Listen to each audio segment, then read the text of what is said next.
Good evening or good afternoon, depending where are you sitting now and watching us. It's great to see you after a while. Today, we are continuing our series of meetings and discussions with our specialist guests, activists, scholars, and today I have this great pleasure to introduce you our guest speaker, Dr. Teresa Wontor-Cichy, historian from the Auschwitz Memorial. And we continue our series 10 Stages, Human Rights from History to Action. Today we will be focused on the stage 7, preparation. And the formula of today's meeting is a bit different than usually.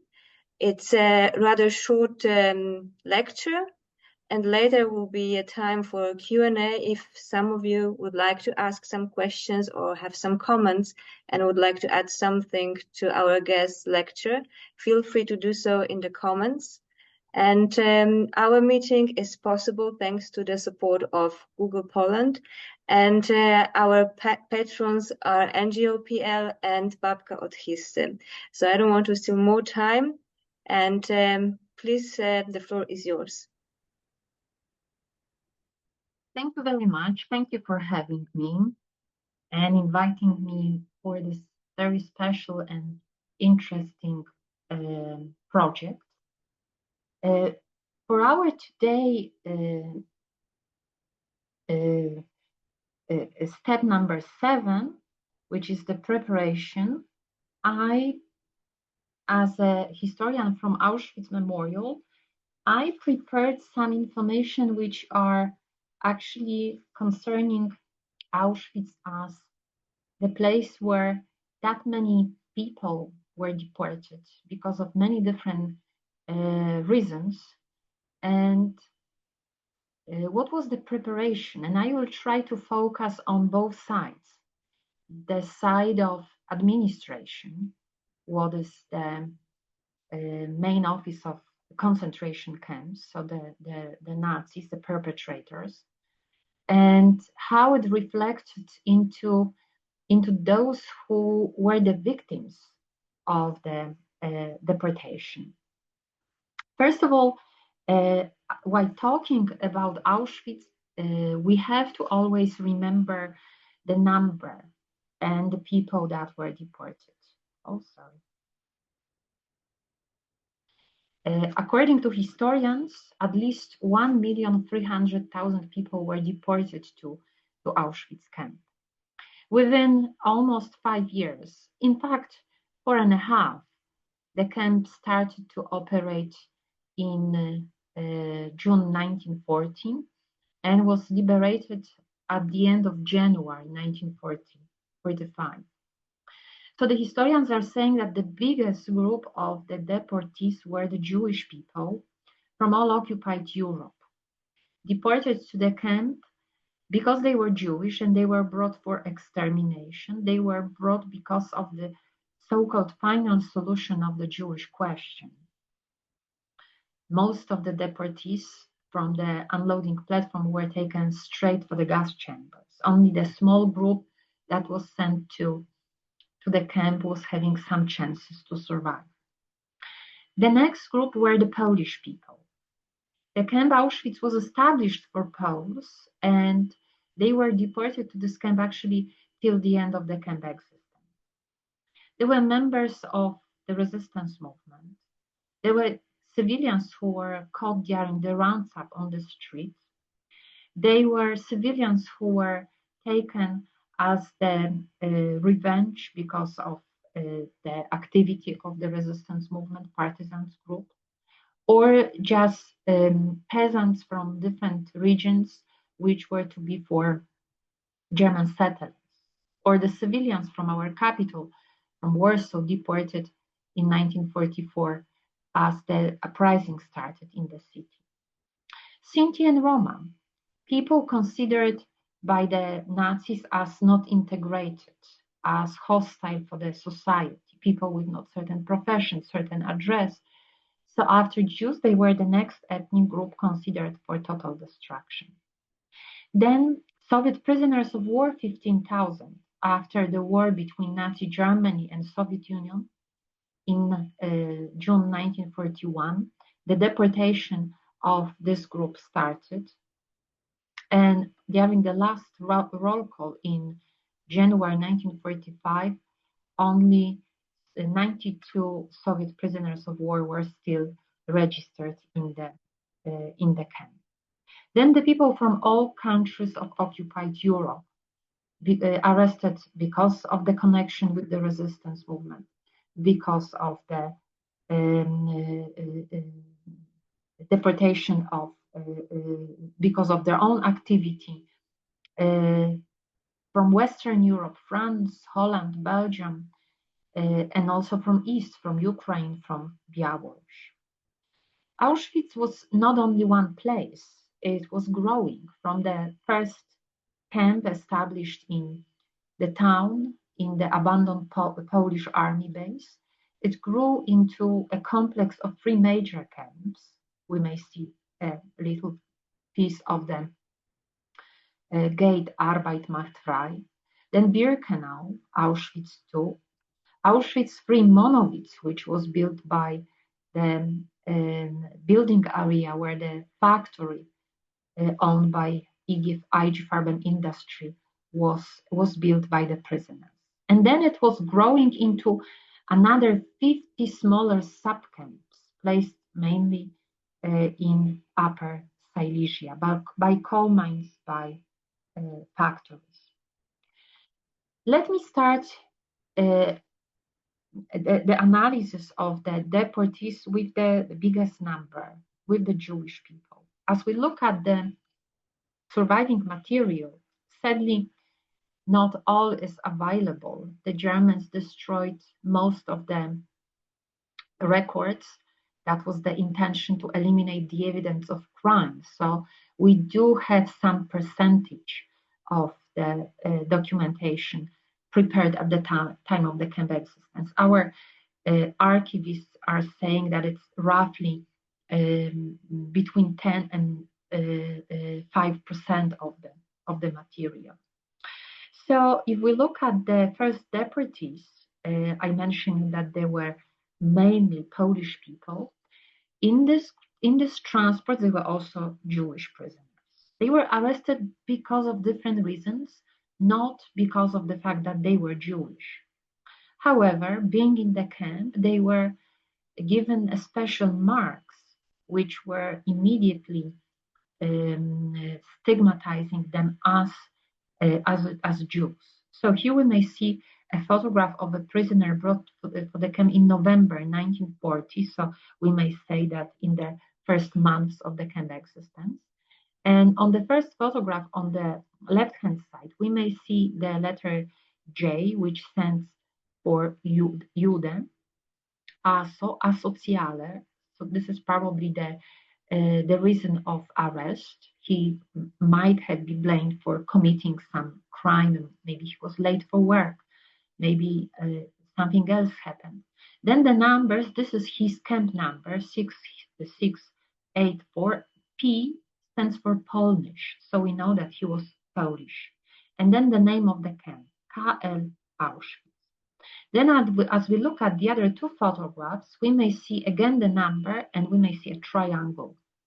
Actually, in this case, two triangles, yellow and red, and they both compose the Star of David. In the first 2 years of the camp existence, the Jewish prisoners, they were sent immediately for the camp. There was no selection. So this is why they were photographed like here. Or we do have also cards of some of the Jewish prisoners who became prisoners. This is very precious and important document, because a part of many many personal information, we also may see that this prisoner was in few different concentration camps. Markus Feingold, this is the person we are talking about. And here we may also see that he was considered as Jewish, so the special distinguishing mark. So in the first 2 years, the Jews who were taken for the camp, they were treated just like all the other prisoners. The difference was that when the first penal company, so the unit where the work was the hardest and the supervisors were the cruelest in the camp, that was this unit, penal company, was of the Jewish prisoners and also of priests, mainly Catholic, Christian priests, also Catholic Protestant. And this caused that the mortality rate was so high. So actually, most of the Jewish prisoners brought in the first 2 years, they died in the camp very quickly. Were they prepared for what happened? Not really. The prisoner we could see a moment ago, well, arrested in probably random situation, not having time probably for gathering some personal effects, became a prisoner like many other who were in the prison with him. In 1942, Auschwitz also became the place for women. At the beginning, in the first 2 years, only men were sent for the camp, and in March 1942, also women. And here we may see a prisoner brought in the first Jewish transport, full Jewish transports. Only Jewish prisoners were in this group. That was from Poprad. Oh, sorry, she's actually from Bratislava, so it's the next. And still the two transports, the first from Poprad and also from Bratislava, they were first in the work camp. If they were prepared for what is going to happen, not really. They were very young. I remember I was having an occasion to interview one of the survivors who was brought from Poprad, so the very first Jewish transport. And she was saying that they were together with some community friends, some relatives, all the same age, 15, 17, and not knowing what is going to happen. The only support they did have was just the links between them and the sense of community, basically. And again, these girls, these young women, they were given in the camp the special category, Jude, like we may see here, Jewish, the camp number and the name of the camp. On the other two photographs, we also may see this little strap with the triangle and the camp number. The following transports from Poland in the so-called collective transports, there were also Jewish prisoners, like this lady deported here from Krakow. Unfortunately, we don't know her personal data.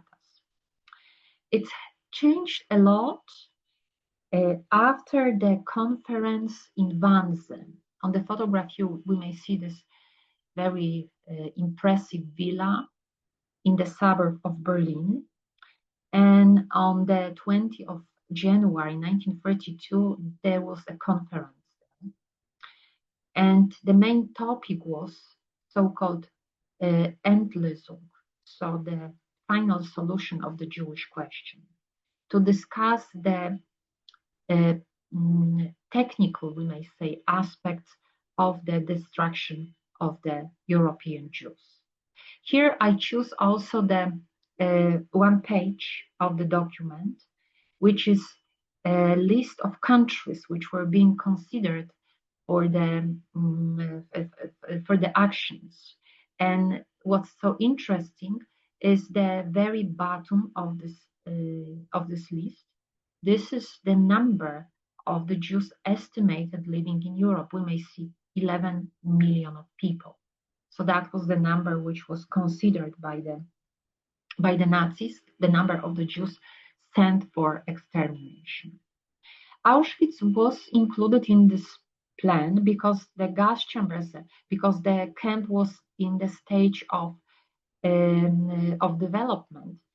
and it was relatively easy to add for the plan the construction of gas chambers and crematoriums, especially gas chambers, because this is how the people were to be murdered. And now we are in a stage of preparation, and we do have memoirs, those who survived. We do have some leaflets which were issued by the communities, Jewish communities, with information how the people should prepare for the so-called resettlement. But we also have photographs, extremely precious documentation. In fact, that was very official documentation. Two German officers were given the task to prepare an album. Probably they made few copies of this album, which were later on given to some high-ranking officers as the evidence, as the material of how the process of extermination, of endlessing, is being prepared, and is being conducted. So here are the few pages. So let's see who is on the photograph. Most probably they were taken on the 26th of May, 1944 in Birkenau. We may say that the style, the way was very similar to many other transports of the Jewish people brought to the camp before. I mean, in terms of procedure, in terms of preparation. So first of all, the Jewish people were deported within the whole families, as we may see on the photographs. People brought here in cattle cars, in the wagons, which were in fact for transporting either animals or maybe some goods, not necessarily for people. They were very uncomfortable for people. However, on some material, on some footages, we may see also that in some cases, Pullman wagons, so the transportation for people was used. Even we may see first class and second class. Even we know that they were having tickets for the train that was to bring the people for this place. In some cases, they paid themselves. And in some cases, like for example, the deportees from Greece, the community, Jewish community, was to cover the costs of something what was officially told as resettlement, because this is what the Jews were told, that they will be resettled. So that was the preparation. First, the information about resettlement, then the evidence that the whole families are on the list. If they are to start a new life, they want to be together.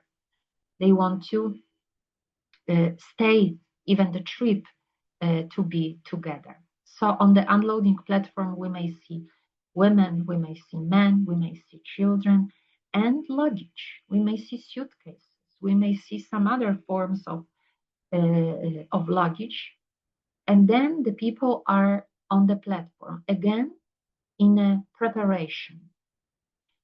So here we may see mothers and children in the row next to the men were to stand. This particular group was deported in 1944. So already the different rules which were to stigmatize, which were to isolate the Jewish community, were obligatory in the community. So, for example, on the coats, we may see the Star of David, the distinguishing marks, because this is how the people were to prepare. And not only the photographs, let me also add some drawings. They were absolutely unique, found after the war on the side of the camp. And most probably, they were done in the camp by a prisoner, which was going through the whole procedure. And he wanted again to leave the evidence to inform if this drawing will survive about what happened on the platform. So we may see again trains, so something similar to the photographs. But we may see people. In this case, we may see that some of them are dressed in a really nice way, so probably that was a wealthy community. And then the moment of selection, about decision.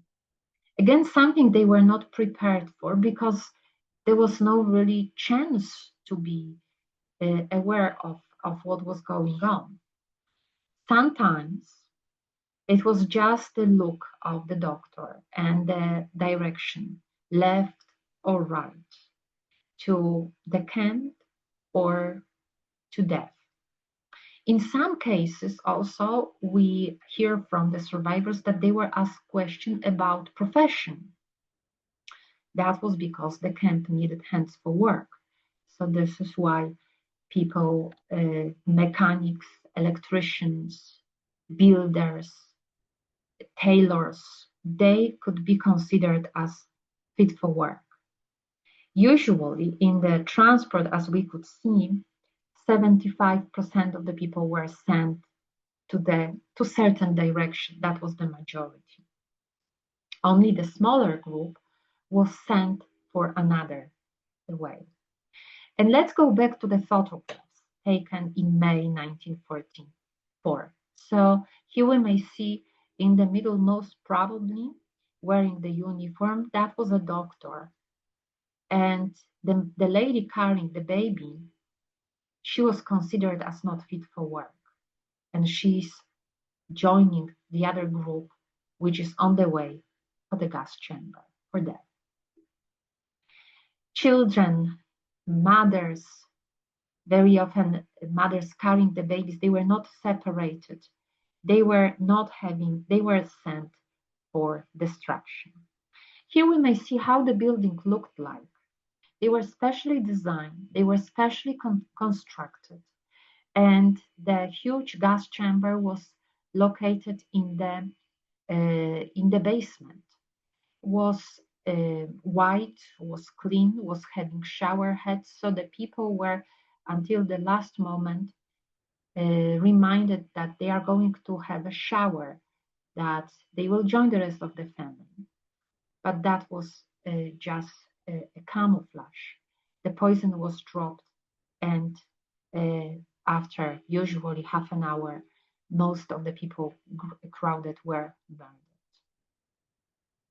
How about those who were, because of the age, because of the qualification, if they were asked or asked about, they were sent for the camp. They became prisoners.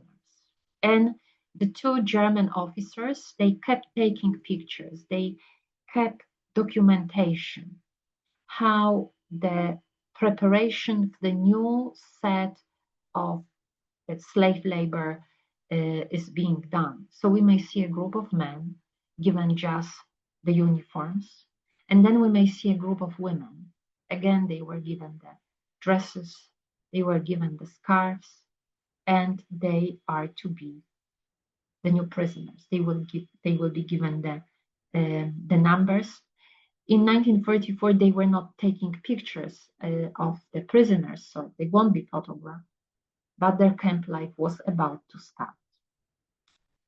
How about all these suitcases, all this great preparation, we may say, something what was part of life of these people, the personal effects. Very often, some things which were precious for them, maybe a nice tablecloth, which was owned by the family and used during the Shabbos, or another very nice elements which were part of the family history, symbol of belief, of religion, or photographs, family pictures of new members of the family, or some other occasion. So again, we may see the photographs taken by the same German guards of piles of this personal effects. And the men who are pictured, they are also prisoners of this camp. Prisoners, different nationalities, different categories, Jewish, non-Jewish. and they are to prepare the transportation of all these personal effects.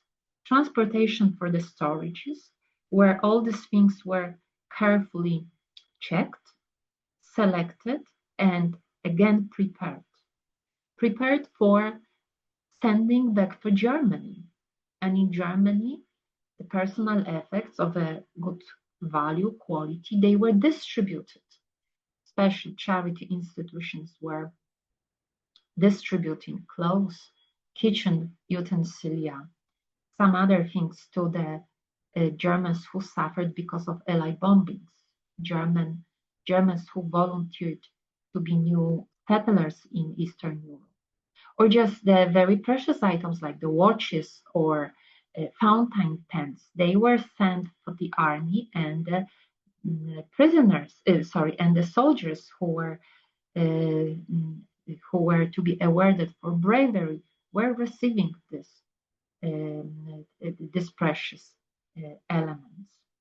So Raoul Hilberg, the historian, described the whole process as a line, as a factory line, saying that a person who was deported to the train in the train for Birkenau later on was going through the whole process, industrial process of selection, of dehumanization, and at the end of the day, the belongings which were deported together with the person, being sorted, being selected, being disinfected, being washed, were sent back to Germany to be owned by another people.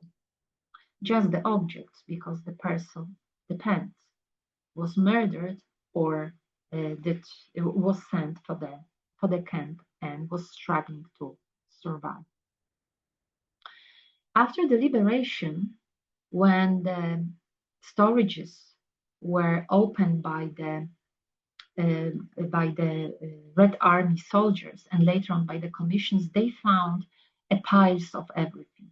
Most probably they were just the things which were of a lower value, maybe not so great in quality, and they were to be sent, and this is why they were not sent anywhere. And also because of the evacuation, which was very fast, they were not destroyed.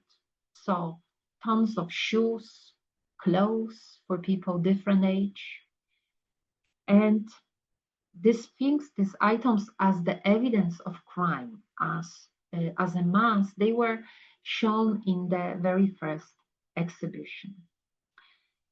Not long ago, our conservators started a very important project concerning the conservation of the shoes.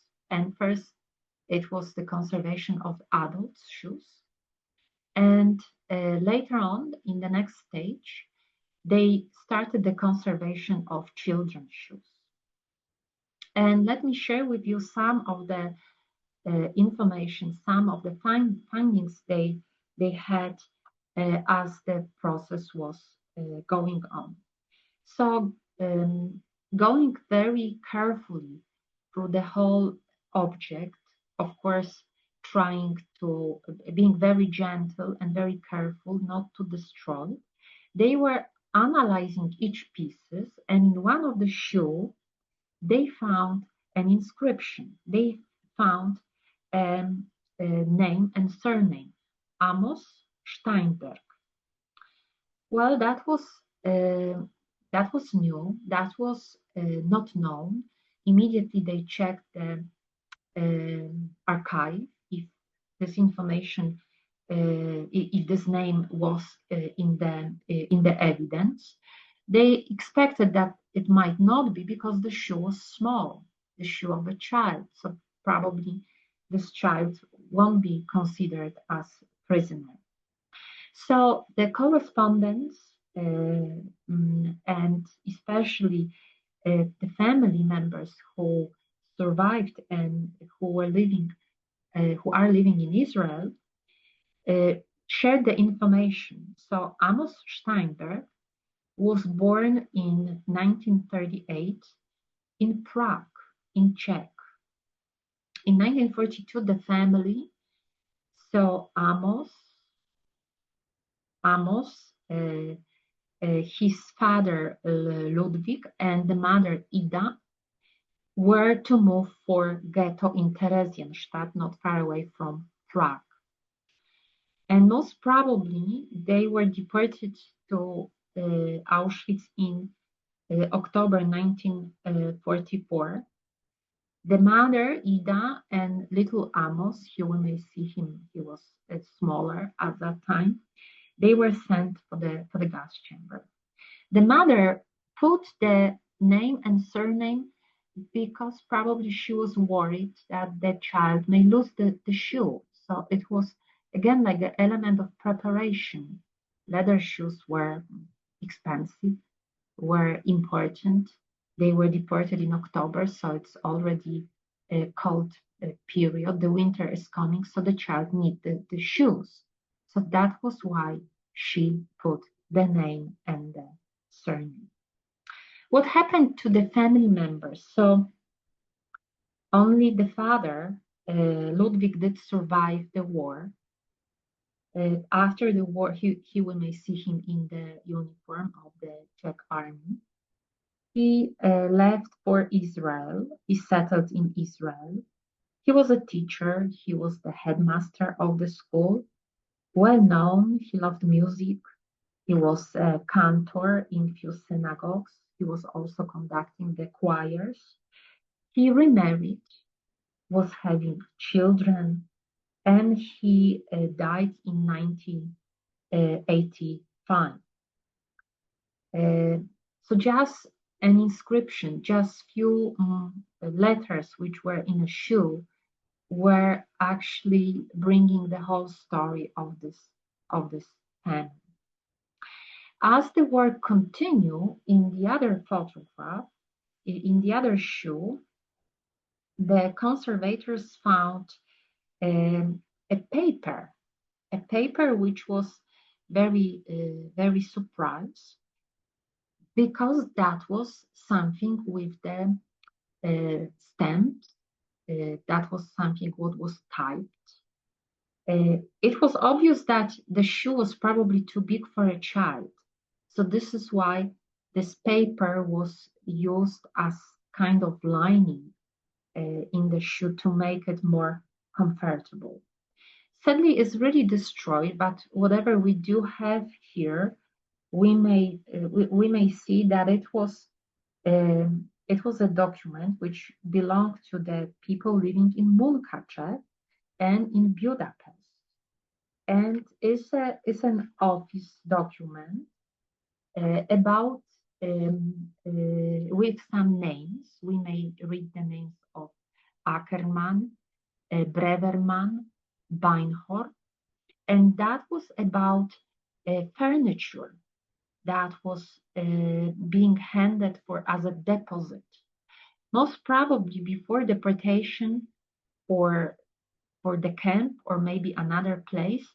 The family again was trying to sort their own properties, and this is why they needed this document. And later on, the paper was reused, and thanks to this, just this very, we may say, unique family story before deportation, hopefully will be better known shortly. This this particular shoe was deported here at the time of the deportation from Hungary. So in most probably in the summer, late spring, early summer of 1944. We also have in our collection suitcases, and as an element for preparation, the suitcases were being signed by the owners, like Anna Kovanitz, again from ghetto Theresienstadt, did sign her suitcase. Numbers we may see on the suitcase were the numbers of transport. And we may see that before it was probably, the suitcase was probably owned by someone else, because we may see some paintings like something was covered, so it's not confusing. And again, our conservators are trying very gently to read everything, even some of the names which are under this paint, because they all are bringing us back to this very special history. What else was in the suitcases? So just the things used in everyday life. Some symbol of the dignity of taking care of getting ready for work, getting ready for just the normal existence. Then we may also found personal things like the keys, like the watches, and photographs, loads of photographs. Here on this display, we may see pictures which are now the permanent exhibition in Birkenau, and photographs of Jewish people from Będzin and Sosnowiec, the two ghettos which were liquidated, and most of the people were murdered in Birkenau. Some of the groups deported to Auschwitz were actually going through very much the same way, like Sinti and Roma. They were also informed that they are going to be sent with the whole families for some isolation. And again, they were to take their personal effects. So in the suitcases, they were having clothes, many of them were gifted musicians, so the instruments. But the conditions, the situation in the camp was causing so huge mortality rate.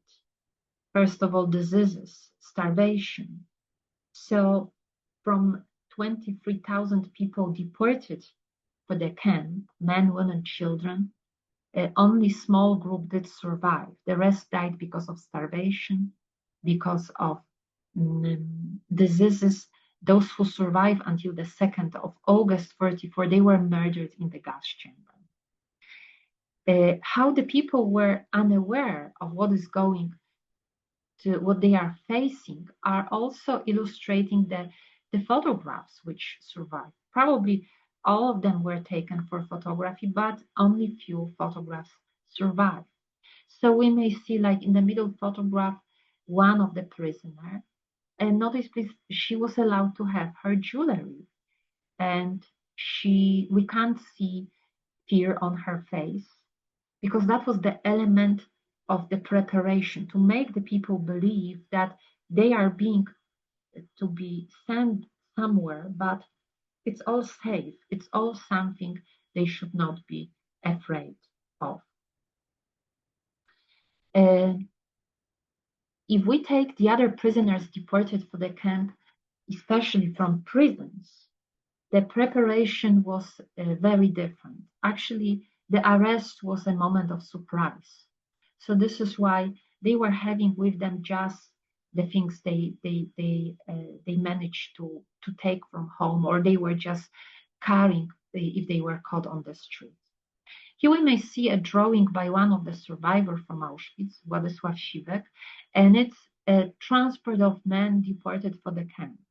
We may see some of them carrying some suitcases or another pieces of luggage. Most probably they were just sent by the family members, and this is why they had some clothes for change, but not much. Basically, there was no time to be prepared for this. And from the people standing wearing the normal clothes, very shortly they also became just this shaved, dressed in uniforms, slave labor, just like here we may see a man and also the women. In 1944, in the summer, when the uprising started in our capital in Warsaw, there were many civilians and again many children.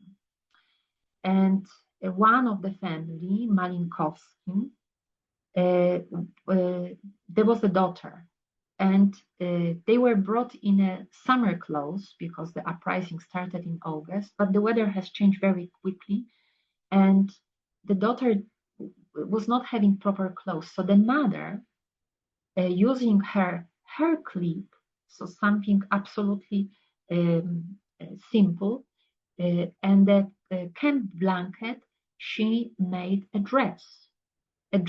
warmer dress for her daughter. So we may see the photograph taken before deportation of small Maria, and the dress that the girl was wearing, and the dress that she came back home in. Today we have this dress in our collection department, again, like the symbol of the struggle for life, struggle to survive, struggle to take care of the closest people around you, especially the children. The preparation was, from the administrative point of view, so from the German orders, thought through with all the details. Many different meetings, analysis, institutions were involved in the whole process of deportation for concentration camp, extermination, and using the people as slave labor. In terms of the people who were in the transports, the path was completely different. Very often they were surprised, they were not prepared at all, or in some cases, like in terms of Jews, the preparation was not to help them, to save them, but it was also to extend the robbery process. So even just this very simple personal effects were to be taken away from them, very often together with their life. Ladies and gentlemen, I will stop in this moment, and I believe there are some questions, so I will be very happy to answer.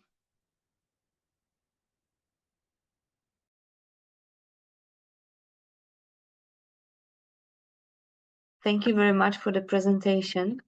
I don't see myself because maybe you need to turn off the presentation to show. But I have a few questions, so maybe let's start with the one about the language also, because you mentioned briefly that that one of the elements of this process of the preparation from the perpetrators' side was also were also meetings, gatherings, preparation of specific documents. But we also know, and this is what we mention also in our educational app 10 stages, which is the core of our project here, that the perpetrators usually use the specific language, many euphemisms. They try to avoid saying things straightforward. How was it in the case also of the Auschwitz history? Oh, that was again something which did have like a continuation, and even more was more evaluated. Let's use this expression. So, as we say about final solution, that's the translation from German, the Endlösung.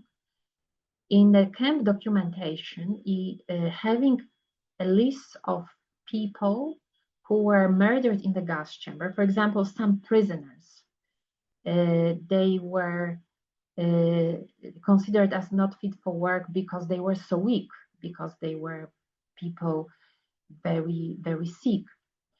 So in a list, in a report, they were using only two letters, S, B.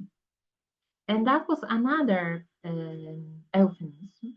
SB means in German Sonderbehandlung, what means special treatment. What a word! What a special treatment! What a Sonderbehandlung! It was just killing in the gas chamber. Then, in the correspondence concerning the transportation of a gas, so the poison for mass killing, we may find the names that it's Materialien for Judenumsiedlung, that they need a material for the resettlement of the Jews. Resettlement of the Jews. What's this? So loads of vocabulary, loads of terms which are not saying anything straightforward, which are to camouflage the procedure.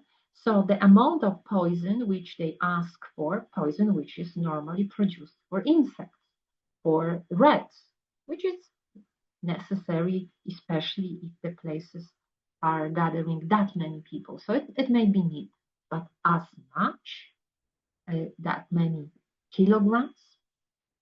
So that was just the terms which were being used also in the camp. So it looked like the whole machine of Nazi Germany, and then if we go specifically to concentration camp, was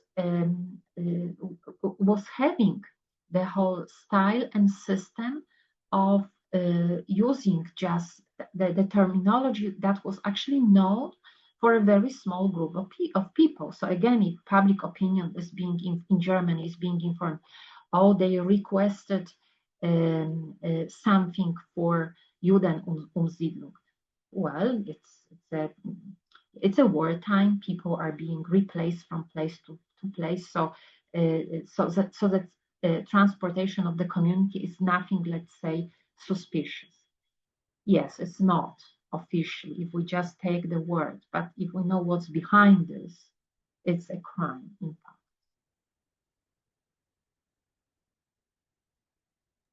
And in our app 10 Stages, we present also one of the stories, personal stories from Auschwitz.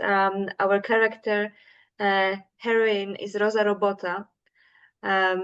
It's, I think, pretty well-known biography and kind of symbolic also at some point.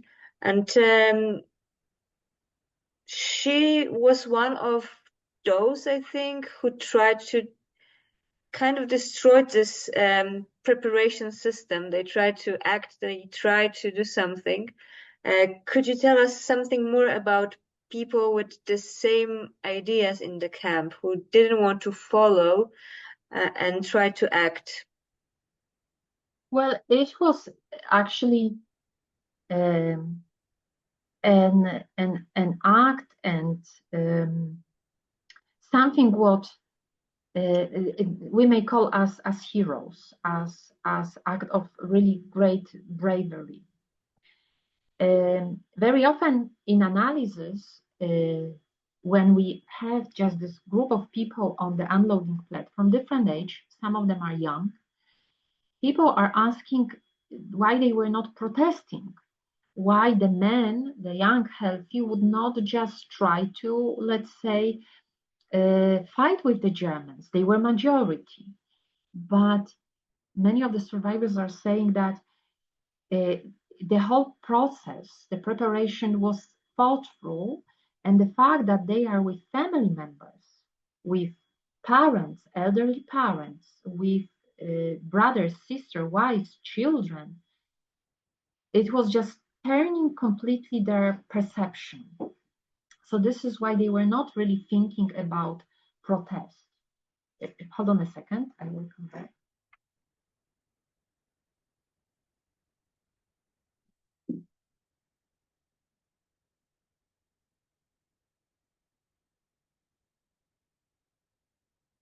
Oh, excuse me. So the fact that someone being aware that, well, it's something between life and death, and try to think of something even very small, like provide some material for someone who wants to escape, for example. Escape was very risky from the camp.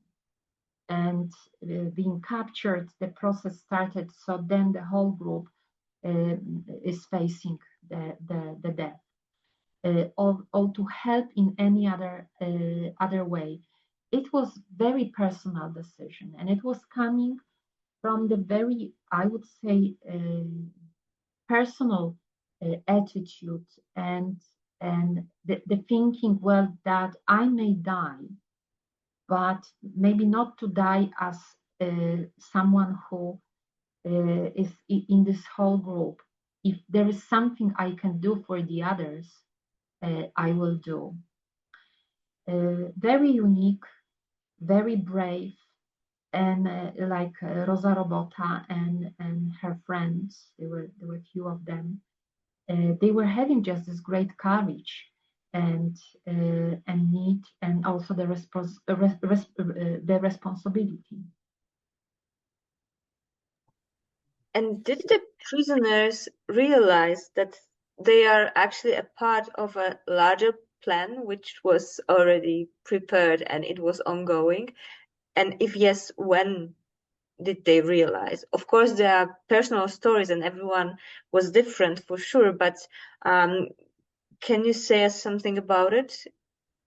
Do we have some testimonies maybe of the survivors or some other stories which were kept? Well, this subject has a great literature, because in fact the people, if we consider the Jewish people and the deportation, they were absolutely aware of a larger plan. However, not about the details, how it's going to end. So the whole, like we may see it, for example, in Holland, when the community is being informed that it has to be the process of resettlement. Then they are being given a leaflet, a piece of paper with advices how you can prepare for the trip. Then we know about payment. Well, they are people who are aware that the transport it costs to travel by train, you need to pay. So it is to be covered by someone. And so it's something they are in it, but we also need to focus. We also need to see the people like the generation that is facing another war. Many of them, they still do remember the First World War, which was so cruel and so devastating Western Europe. So facing another army, another devastation, another war, for them was, well, something very difficult to accept. But yes, it is something they do accept, hoping it will end shortly. That it's some plan, but it will end shortly. So so this is why there was some awareness, but absolutely there was no information about the fact that it's killing, it's mass killing. In terms of Polish Jews, the situation is much more complicated, as we know, because some of the ghettos were isolated.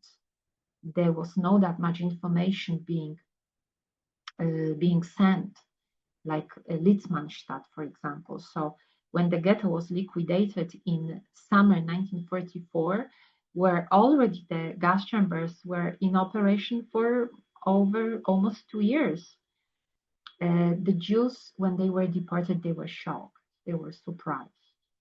And then we have information about deportees from work camps or another places, and some gossips were spreading. Some information about gas, about even the name Auschwitz was known as a threat, as a place where something really bad is going on. Yeah, and also the survivors are saying that they are dividing very often the Western Jews like we may read in some literature. For example, Marek Tadeusz Borowski is saying about seasons.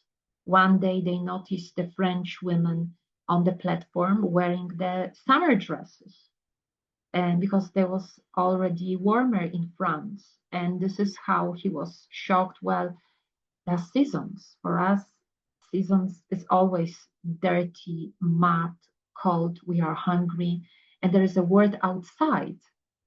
So they are coming to the camp, not really well with the believing in what they were taught. So that's basically the huge difference. Thank you. And time maybe for the last question. I was wondering because we prepared this educational app 10 stages to catch the attention of the young people also. We were aware that this is difficult topic, talking about the steps possibly leading to the genocide. This is not always a part of the school curriculum. Not all the teachers are teaching in this broader context, even if they teach, for example, about the Second World War and the Holocaust. Sometimes it's just one point. There is nothing around it, and we wanted to provide good selected content for young people, so they are not reading some fake news or whatever.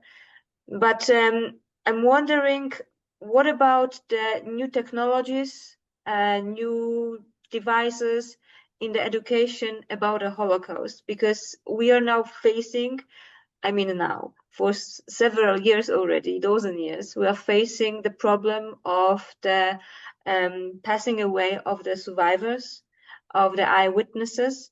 So how to kind of engage also the new technologies, social media somehow, to teach about the Second World War, the Holocaust, but in the proper way, I would say, in this balanced way. I believe it's still a struggle for many people. Yeah, oh, absolutely it is. And it's like 50-50 or 70 and 30, so not 100% of a good news. Well, I'm working in Auschwitz Memorial in the research center almost 30 years. So I've been witnessing the process that the interest was growing.